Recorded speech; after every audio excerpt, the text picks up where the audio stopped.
Tila naging trigger-happy sa sobrang kalasingan ng isang pulis sa Sibulan, Negros Oriental. Pinagbabaril niya ang isang babae sa bar at nang arestuhin pero bigong mapusasan, napatay rin ng 3 kabaro niya, kabilang ang boss na Chief of Police. May report si Darlene Kai.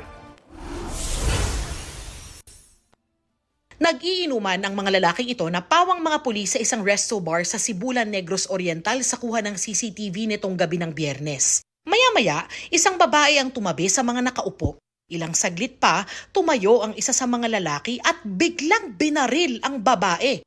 Agad lumabas ang suspect at sinundan ng 3 kabaro. Kabilang sa kanila ang hepe mismo ng Sibulan Police na si Police Captain Jose Simafranca. Sumakay sila sa pribadong sasakyan na ayon sa PNP pagmamayari ng hepe. Pero hindi pa natapos sa pamamaril ang suspect.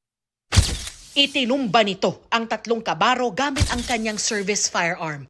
Ayon sa investigasyon, hinuli umano nila ang kabaro at dinisarmahan pero hindi pala napusasan. Nagtalo-talo po sila at hindi po nila napansin na meron pa po siyang issued firearms doon sa loob kaya nagsimula po yung barilan po sa loob ng sasakyan. Ayon sa pulisya, malinaw sa nangyari na magkakasama sa bar ang suspect at mga kabarong pulis. Taliwas sa unang ulat na police responder sa mga biktima sa pamamaril sa bar. Tumakas ang suspect pero sumuko kalaunan. Sinampahan na siya ng reklamong multiple murder at nabawi sa kanya ang 2 baril na ginamit sa krimen. Tumanggi nang magbigay ng payag sa media ang suspect, gayon din ang mga kaanak ng 4 na biktima.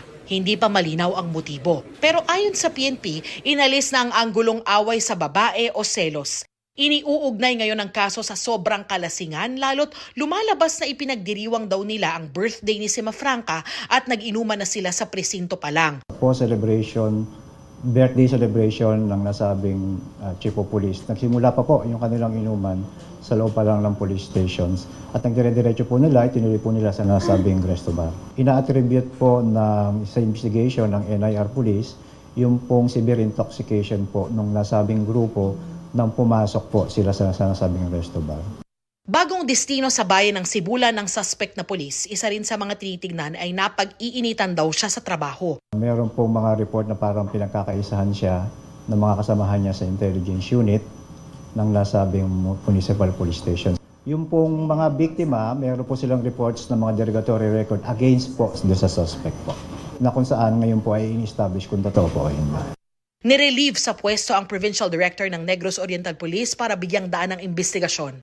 Darlene Kai, nagbabalita para sa GMA Integrated News.